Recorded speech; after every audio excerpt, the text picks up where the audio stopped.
ক্ষতি হয়েছে, এদিক দিয়ে সব এগুলো উঠে যেতেছে, এই যে এটাও ভেঙে গেছে।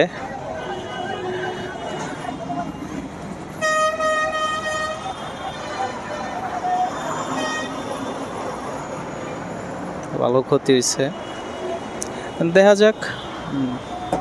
ভাইয়ের এমনি পা মচকায় গেছে, আই থিঙ্ক সো। ভাইয়ের এমনি পাও ভাঙে গেছে কিনা এমন বলা যেতে পারতেছে না, কিন্তু ভাইয়ের প্রচণ্ড পরিমাণে কষ্ট হইতেছে, দেখা যাইতেছে। আচ্ছা, দেখি এখন কি অবস্থা, বাকিটা কি সমাধানে আছে। বাই, কথা নয় আপনাদের ভিডিও শেষ হবে। ওকে, আল্লাহ হাফেজ, take care, ta-ta, bye by.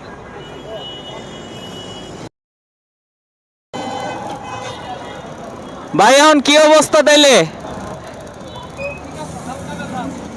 আচ্ছা, ভিডিও চাললে সমস্যা নাই তো? আচ্ছা ভাই, এই ভাইয়ের পা হইতাছে বাসের নিচে ঢুকে গেছিল। আচ্ছা ঠিক আছে ভাই, থাকেন, আল্লাহ হাফেজ। হ্যাঁ।